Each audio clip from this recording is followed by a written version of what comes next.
ஹரே ராமா ஹரே கிருஷ்ணா. கற்பூர காலை வணக்கம். இன்று நாம் காணவிருக்கும் ஸ்லோகம், பாடல், ஆன்மீக கதை வழங்குபவர்கள் பாஸ்கரா கற்பூரம். பூஜைக்கென்றே புத்தது பரிசுத்தமான பாஸ்கரா கற்பூரம் மற்றும் சாம்பிராணி வகைகள், சேலம். இன்றைய ஸ்லோகம்: ஸ்ரீ வக்ரதுண்ட மகாகாய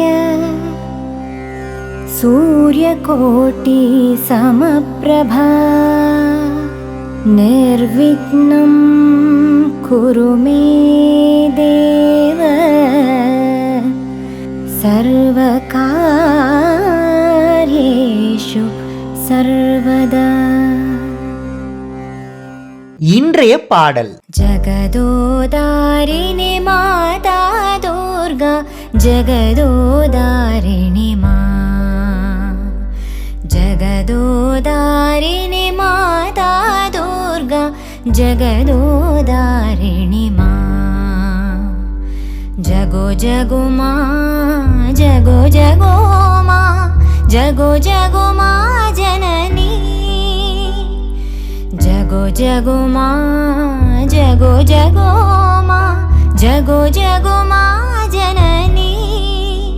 ஹே கௌரி தேவி ரணச்சண்டி தேவி, ஹே சிவரமண ஜகோ மா, ஹே சிவரமண ஜகோ மா. ஜகோ ஜகதோதாரிணி மா, ஜகோ ஜகோ மா, ஜகோ ஜகோ மா, ஜகோ ஜகோ மா ஜனனி, ஜகோ ஜகோ மா ஜனனி, ஜகோ ஜகோ மா ஜனனி. இன்றைய ஆன்மீக கதை. ஹரே ராமா ஹரே கிருஷ்ணா. இன்று நாம் பார்க்கவிருக்கும் ஆன்மீக கதை, மகாராஜா ஆவதற்கு மனசிருந்தால் போதும். ஒரு ஊர்ல ஒரு மகாராஜா வாழ்ந்து வந்தார். அந்த மகாராஜா தான் ஒரு பெரிய மகாராஜான்னு ஊர் மக்கள் எல்லாம் சொல்லிக்கிட்டே இருக்கணும் அப்படின்றதுக்காக தினமும் அரண்மனைக்கு கூப்பிட்டு அத்தனை பேருக்கும் அன்னதானம் போட்டுக்கிட்டே இருந்தார். அவருக்கு என்ன ஆசை அப்படின்னா, ஊர் மக்கள் எல்லாம் மகாராஜா அன்னதானம் போடுறாரு, மகாராஜா அன்னதானம் போடுறாரு அப்படின்னு ஊரெல்லாம் பரவணும் அப்படின்னு ஆசைப்பட்டாரு. ஒரு நாள் அவரோட ஊருக்கு ஒரு ஞானி வந்தாரு. மகாராஜா என்ன நினைச்சாருன்னா, இந்த ஞானியை போய் நம்ம கூட்டிட்டு வந்து நம்ம அன்னதானம் போட்டோம் அப்படின்னா இந்த ஞானி எந்தெந்த ஊருக்கு போறாரோ எல்லா ஊர்லயும் அந்த மகாராஜா தினமும் அன்னதானம் போடுறாரு அப்படின்னு சொல்லிக்கிட்டே இருப்பாங்க. அது நம்மளுக்கு பெருமையான விஷயம் தானே அப்படின்னு சொல்லிட்டு அந்த ஞானிய அவரோட அரண்மனையில நடக்கிற அன்னதானத்தை பார்க்க கூப்பிடுறதுக்காக போய் சந்திக்கிறாரு. மகாராஜா அந்த ஞானியை நெருங்கும் போது ஞானி அங்க இருக்கிற ஒரு மான் குட்டியோட பேசிட்டு இருந்தாரு. மானும் பதில் சொல்லுது. அந்த பதில் இவருக்கு புரியுது அப்படின்ற மாதிரி தலையசைச்சு பேசிட்டு இருந்தாரு. மகாராஜா ஞானி கிட்ட போயிட்டு, நீங்க ஞானின்னு எல்லாரும் சொல்றாங்க, நான் அரண்மனையில தினமும் அன்னதானம் பண்றேன், நீங்க வந்து இன்னைக்கு நடக்கிற அன்னதானத்துல கலந்துக்கிட்டு எங்களை ஆசிர்வதிக்கணும் அப்படின்னு சொன்னாரு. மகாராஜாவோட நோக்கம் என்னன்னா, இந்த ஞானி எல்லா ஊருக்கும் போயிட்டு இந்த மகாராஜாவோட பெருமையை சொல்லுவாரு அப்படின்னு தான். அந்த சமயத்துல மகாராஜா ஞானி கிட்ட, கொஞ்ச நேரத்துக்கு முன்னாடி அந்த மானோட ஏதோ பேசிட்டு இருந்தீங்களே, மானோட பேசலாம் உங்களுக்கு தெரியுமா அப்படின்னு கேட்டாரு. அதுக்கு அந்த ஞானி, மான் மட்டும் இல்லைங்க, எல்லா மிருகங்கள், பறவைகள், பூச்சிகள் அப்படின்னு எல்லாத்துக்கிட்டையும் நான் பேசுவேன், அவங்க பேசுறதும் எனக்கு புரியும் அப்படின்னு சொல்றாரு. மகாராஜா உள்ளுக்குள்ள சிரிச்சுக்கிட்டே, என்ன சொல்றீங்க, கேட்கறதுக்கே வேடிக்கையா இருக்கு, இதோ இங்க நூற்றுக்கணக்கான எறும்புகள் போயிட்டு இருக்கிறாங்க, எங்க இந்த எறும்பு கிட்ட பேசுங்க பார்க்கலாம் அப்படின்னு சொல்றாரு. உடனே அந்த ஞானி அந்த எறும்பு கிட்ட ஏதோ பேச்சு கொடுக்கறாரு. எறும்பும் நின்று பதில் சொல்ற மாதிரியே தெரிஞ்சது மகாராஜாவுக்கு. மகாராஜாவுக்கு ஆச்சரியமா தான் இருந்துச்சு. உடனே அந்த ஞானி மகாராஜா ஞானி கிட்ட, நீங்க என்ன கேட்டீங்க, அந்த எறும்பு உங்ககிட்ட என்ன சொல்லுச்சு அப்படின்னு கேட்கிறாரு. அதுக்கு அந்த ஞானி, எறும்புகளே, நீங்க நூற்றுக்கணக்கான பேர் ஒன்னா எங்கேயோ போயிட்டு இருக்கிறீங்களே, எங்க போறீங்க அப்படின்னு நான் கேட்டேன் அப்படின்னு சொல்றாரு.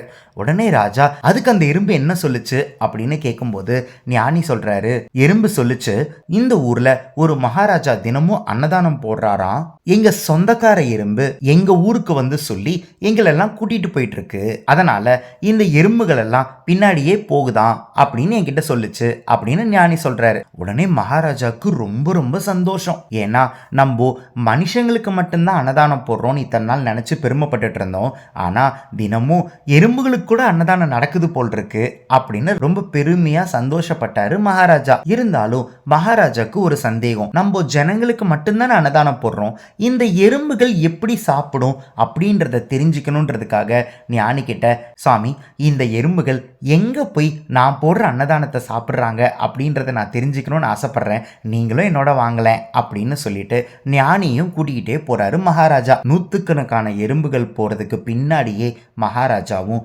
ஞானியும் நடந்து போயிட்டு இருக்கிறாங்க. மகாராஜாக்கு ஒரு விஷயம் புரியவே இல்லை. என்ன அப்படின்னா, இந்த எறும்புகள் எல்லாம் அரண்மனையை நோக்கி போகாம வேற வழியில போறாங்க. எறும்புகள் அன்னதானத்துக்கு போறதா சொல்றாங்க, அன்னதானம் அரண்மனையில் நடக்குது, ஆனால் இந்த எறும்புகள் அன்னதானத்துக்கு போகாமல் வேற பக்கமாக போகிறாங்களே அப்படின்னு சொல்லிட்டு ஞானி கிட்ட கேட்கும்போது ஞானி சொல்கிறாரு, எதுக்கு கவலைப்படுறீங்க, நம்ம தான் எறும்புகள் பின்னாடியே போயிட்டுருக்குறோமே, எங்கே தான் போகிறாங்கன்னு பார்த்துடலாம் வாங்க அப்படின்னு சொல்லிட்டு மகாராஜாவை கூட்டிகிட்டு போகிறாரு. எறும்புகள் எல்லாம் ஊருக்கு வெளியில் ஒரு பாலடைஞ்ச கோயில் இருக்கு. அந்த கோயிலுக்கு பக்கத்தில் ஒரு எறும்பு புத்து இருக்கு. அந்த எறும்பு புத்துக்கு இந்த நூற்றுக்கணக்கான எறும்புகளும் வந்து சேர்ந்தாங்க. அந்த ஞானி அந்த எறும்புகளையே பார்த்துட்டு இருந்தாரு. அப்போ ஒரு எறும்பு மற்ற எறும்புக கிட்ட, இதோ பாருங்க மகாராஜா வந்துட்டாரு அப்படின்னு சொல்லுது. உடனே அந்த ஞானி மகாராஜா கிட்ட, மகாராஜா அங்க இருக்கிற ஒரு எறும்பு மற்ற எறும்புகள் கிட்ட மகாராஜா வந்துட்டாரு அப்படின்னு சொல்லுச்சு அப்படின்னு சொல்றாரு. மகாராஜாக்கு இன்னும் ஒண்ணுமே புரியல. ஏன்னா இந்த மகாராஜா ரொம்ப நேரமா இந்த எறும்புகளுக்கு பின்னாடியே தானே வந்துட்டு இருந்தாரு, திடீர்னு மகாராஜா வந்துட்டாருன்னு சொல்லுதே, ஒண்ணுமே புரியலையே அப்படின்னு பார்த்துக்கிட்டே இருந்தாரு. அப்போ அந்த பக்கமா அந்த ஊரை சேர்ந்த ஒரு பிச்சைக்காரன் அங்க வந்தான். அந்த பிச்சைக்காரனோட கையில ஒரு தட்டு இருந்துச்சு. அந்த தட்டுல அந்த பிச்சைக்காரன் எல்லார் வீட்லயும் பிச்சை எடுத்து கொண்டு வந்த சாப்பாடு இருந்துச்சு. அந்த சாப்பாடுல இருந்து ஒரு கைப்பிடி சாப்பாடை எடுத்து இந்த எறும்பு புத்துக்கு போட்டுட்டு மிச்சத்தை ஓரமா உட்காந்து சாப்பிட ஆரம்பிச்சாரு. அந்த பிச்சைக்காரன் போட்ட அந்த ஒரு பிடி சாதத்தை ஆயிரக்கணக்கான எறும்புகள் அன்னதானமா சாப்பிட்டுச்சு. சாப்பிட்டது மட்டும் இல்லாம அந்த பிச்சைக்காரனை வாழ்த்துச்சு. இது எல்லாத்தையும் பார்த்துட்டு இருந்த ஞானி மகாராஜா கிட்ட, மகாராஜா இந்த எறும்புகள் எல்லாம் இந்த பிச்சைக்காரனை தான் மகாராஜா அப்படின்னு குறிப்பிட்டிருக்காங்க, அது மட்டும் இல்லாம இப்போ அந்த எறும்புகள் எல்லாம் சாப்பிட்டுட்டு அந்த பிச்சைக்காரனையும் வாழ்த்துறாங்க அப்படின்னு சொன்னாரு. இத கேட்ட உடனே மகாராஜா கூனி குறுகி போயிட்டாரு. மகாராஜாக்கு இத்தனை நாளா ஒரு கர்வம் இருந்துச்சு. அவர்கிட்ட நிறைய பணம் இருக்கு, அந்த பணத்தை வச்சு தினம் அன்னதானம் பண்றோம், இது எவ்வளோ பெருமையான விஷயம் அப்படின்னு நினைச்சு சந்தோஷப்பட்டுக்கிட்டே இருப்பாரு இந்த மகாராஜா. ஆனா இந்த பிச்சைக்காரன் செஞ்ச அன்னதானத்தை பார்த்துட்டு மகாராஜா கூனி குறுகி போயிட்டாரு. அன்னதானம் பண்றதுக்கு பணம் தேவையில்லை, மனசு இருந்தா போதும். அதே மாதிரி மகாராஜா ஆறதுக்கு மனசு இருந்தாலே போதும். உங்களுக்கும் புரிஞ்சிருக்கும் நினைக்கிறேன். இன்று நாம் பார்த்த ஆன்மீக கதை மகாராஜா ஆவதற்கு மனசு இருந்தால் போதும். இந்த கதை உங்களுக்கு பிடிச்சிருந்ததுன்னா இந்த வீடியோவோட கமெண்ட் பாக்ஸ்ல கற்பூர காலை வணக்கம் அப்படின்னு பதிவிடுங்க.